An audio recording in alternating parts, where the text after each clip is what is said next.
Hello and welcome to the Career Change Studio. This is the place to design and create a new working life so that you can live the way that you want and need in your next chapter. I'm Dana Stevens, certified career change coach, and I'm here to help you work out your next career move. I'm going to inspire you to think about this transition in brand new ways so that you can think differently about yourself and what's possible for you. You'll also learn how to build up your belief and self-confidence so that you can finally start taking action. This is about so much more than just getting another job. This is about changing the way you live your life for the better.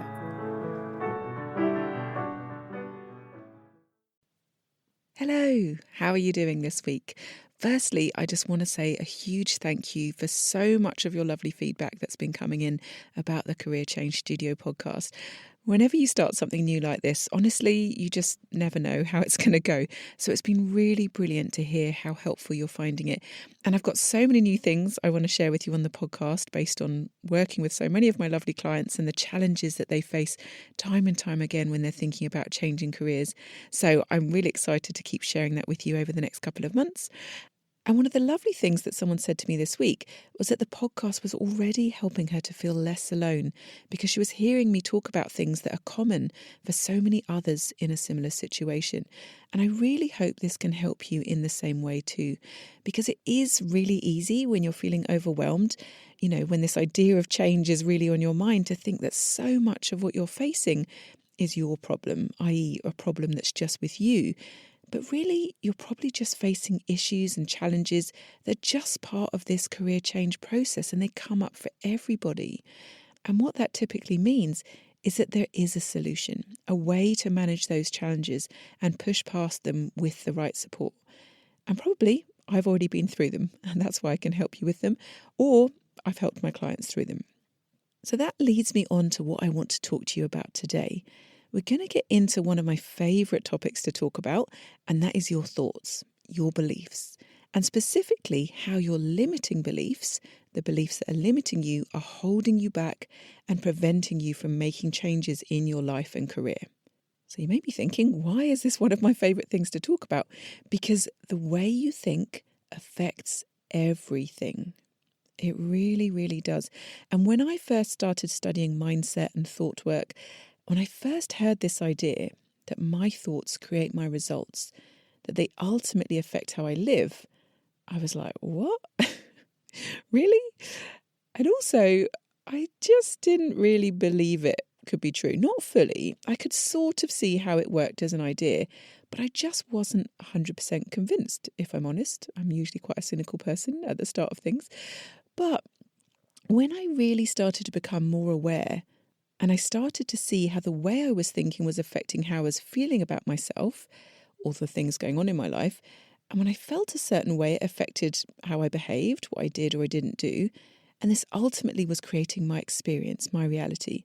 And the more I saw things in this way, the more I couldn't unsee it.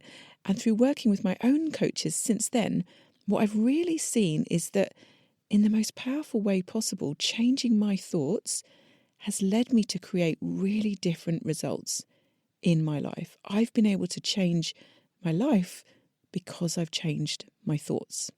That's the simple truth of it, right? And I've been able to create really incredible results, things that I just never thought would be possible for someone like me. Like going from this idea that did just start out as an idea, I wonder if someone like me could be a coach. Right? I wonder if I could be a coach. I wonder if I've got it in me.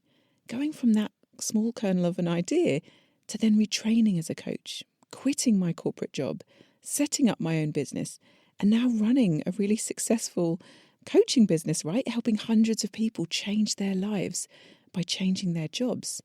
It honestly blows my mind when I stop and think about it, but it really is because I worked on my thoughts. I worked on my beliefs.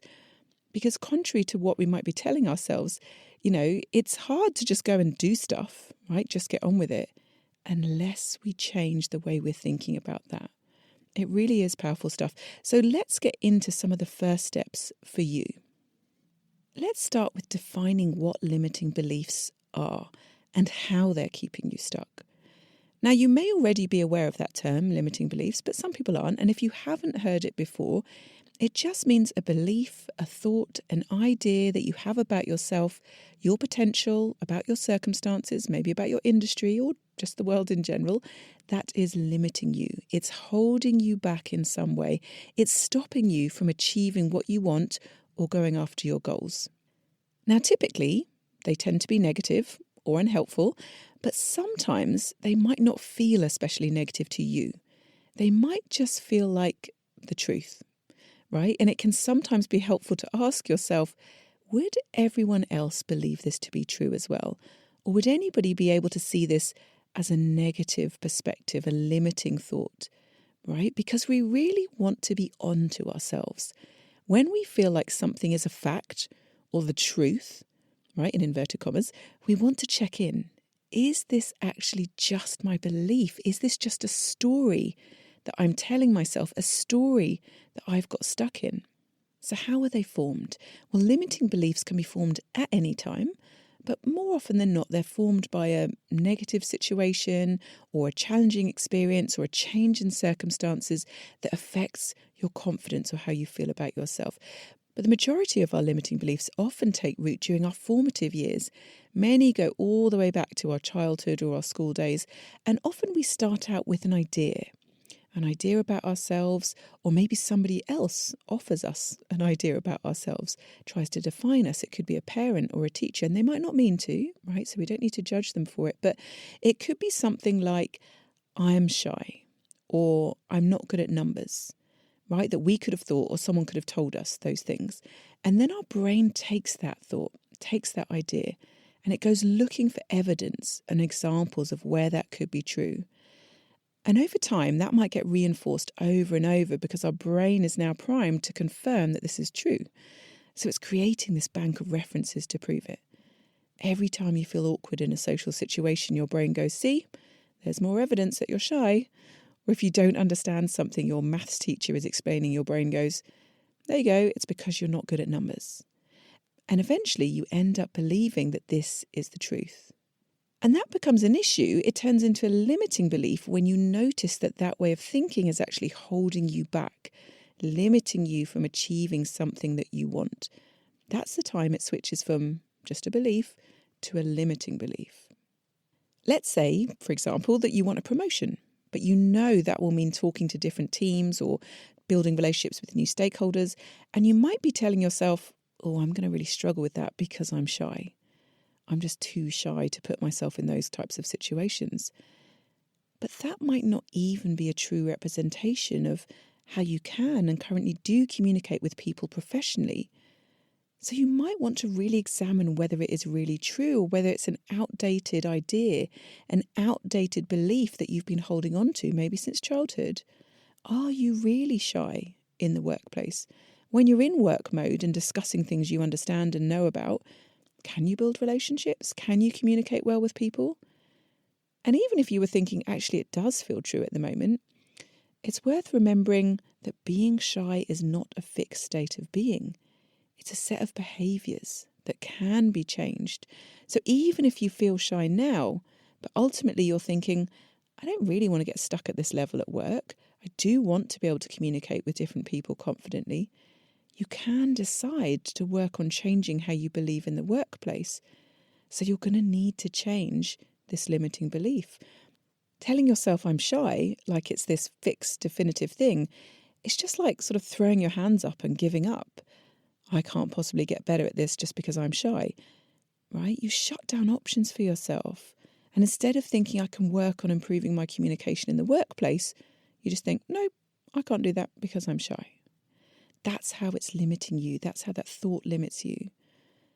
So this is going to make you feel differently about yourself if you switch it to something instead, like I can work on improving my communication in the workplace, right? It's going to encourage you to try different actions. You're more likely to go and do something about it, get some training or talk to colleagues about how to improve, get some support, and then try to build up your confidence, take on new opportunities. Let's take another example of a limiting belief and see how it holds you back. So if we were to take something like, I'm not good at numbers, And honestly, I've had so many people tell me this, and I used to say this about myself as well, right? When we really dig into it, it all starts with them not enjoying or understanding maths. And ever since their brain latched onto this idea at school, it's gone to work looking for more examples of how it's true. But the reality is that they might be managing budgets in their professional lives or even their personal lives. They do actually understand numbers in relation to finances and money and budgeting, and yet they're holding on to a limiting belief that was first founded just because they didn't understand algebra or fractions in a boring lesson at school. And they are categorically not the same thing, right? I worked with someone who really wanted to retrain as an accountant, but had been carrying around this idea, this limiting belief that they weren't good at numbers from school. And it was stopping her from exploring the options she really wanted to pursue. And when we identified what this limiting belief was, we got to work to dismantle and change it. And she started to recognise that she was just bad at maths in secondary school because she had a teacher that she hated. And actually, she was working with numbers all the time in her senior management job, and she had a really good grasp of finances in the commercial world. And guess what? She's now retraining to be an accountant because she was able to recognise what her limiting belief was and change it to something more constructive. And there are some limiting beliefs that come up for lots of people, and some that will be applicable only to you, really personal to you. And one really significant one that comes up for lots of people that I work with is I'm not good enough, or I'm not enough. This is at the root of so many people's lack of confidence or even overworking tendencies or perfectionism. I'm not good enough can be formed from childhood experiences or could have started as a result of bullying in secondary school or your experiences in the workplace. Maybe a role didn't turn out like you expected, or you were in a particularly toxic working environment, or a manager led you to believe this about yourself. Or maybe you formed that because you were made redundant, right? So with all our limiting beliefs, we want to identify them and then ask ourselves, are they really true? You can look backwards to see what evidence and examples your brain has found to try and prove to you that it's true, right? And you might want to think about how you're still doing that today. If your brain has latched onto a belief, such as I'm not good enough, is it spending lots of time scanning each day, each week for new references, new examples? And if your brain is constantly reinforcing that belief, ask yourself, how is this making me feel? How do I feel when I'm constantly wallowing in the I'm not good enough story? Now, I'm going to suggest not great, right? Because I've seen it time and time again. It probably feels awful, demotivating, crushing, draining even. And when you feel that way, you probably don't do the things you want to do or achieve your goals that would prove otherwise. So you stay stuck in this narrative. So that belief, holding on to that limiting belief, is not helping you to move forwards or to achieve what you want. You're not providing evidence that you can do more, that you are good enough, and you end up in this self-fulfilling thought cycle. So to achieve what you want in life, you're going to have to start thinking differently. You're going to have to start changing what you believe about yourself. So how can you get started? Like I've been saying, what you really want to do first and foremost is understand what your limiting beliefs are. You can start this week by writing them down. And just a note to say that although this doesn't always feel like maybe the loveliest way to spend your time, chances are these thoughts are taking up space in your brain anyway. So getting awareness of them and really categorizing them as being limiting and not very helpful is a really useful first step. It's going to help you figure out what's important for you to focus on and what's important for you to change. And at this point, I just want to reassure you that everyone has some limiting beliefs about themselves in some area of their life. And it's normal. It means you have a normal brain, working as a normal brain should. There's nothing wrong with you. You're not broken, right? There's no need to judge yourself or feel bad about having them. We just want to accept them so we can understand how to change them. And the great news is you can change them. Okay, I want you to take that away from this as well. Some of yours may be about you. Some may be about the world of work or your industry. It might be things like, well, that industry is already saturated, so how could I ever make it? Or someone like me could never make it in that industry. Or this is a terrible time to launch a business. Or I'm too old to try that. And incidentally, if thinking I'm too old is a big one for you, I'd recommend that you go back and listen to episode 6 of the Career Change podcast, this podcast, because it comes up so often for my clients that I've done a whole separate podcast about it. But don't do that yet. Firstly, I'm just going to give you some questions that might help you identify what your current limiting beliefs are. When you think about making a change to your career, what comes up for you? The idea of you doing something different, what makes you go, oh God, or maybe not me. Right? What are the things? What are the things you're thinking about you in that position of change? What do you fear the most? What scares you the most about you changing things in your life? What do you doubt about yourself? What stories are you telling yourself about why it won't be possible for you? This often shows up as things like, well, it's okay for her because she's got X, Y, and Z, or she's this way or that way, but I could never do that because X, Y, Z, right? What are you telling yourself are your weaknesses, your blockers that are unique to you? So write them down. Well, write them down if you find that helpful. I know some people just want to think about these things. You could just think about it. You could write them down. You could make notes on your phone. And then the next stage is to be open to changing your beliefs, right? When you know which ones are really stopping you from making the changes that you want and need in your career, you can commit to changing them. And that's the work that I do with my coaching clients. I show them how to change their limiting beliefs, what type of new thoughts are going to be most effective. And really, this isn't about just trying to force yourself to believe something positive. It's not trying to convince yourself that everything's fine and perfect, because this just won't be believable and therefore it won't be helpful. So it's actually about finding something that's very constructive, right? And that's what I do with my clients.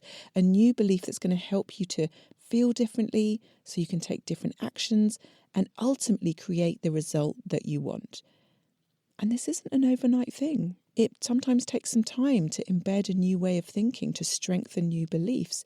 But what's most important here is that it is possible. And I've proven that to be true. My clients prove that to be true all the time. So come and talk to me if you want help changing your limiting beliefs for ones that are more constructive to create change. You'll find links in the show notes if you want to book in a free consultation, and you can find out more about how to work with me there. Okay, that's it for today. I hope you found it useful just to be thinking differently about your thoughts and understanding how they might be holding you back.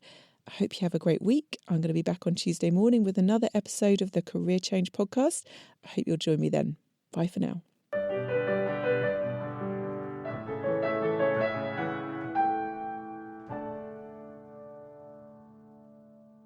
And if you want to start making changes to your working life, come and talk to me. You can book a free consultation with me where we'll talk about your personal situation, what's really holding you back, and what you can do differently to start making changes.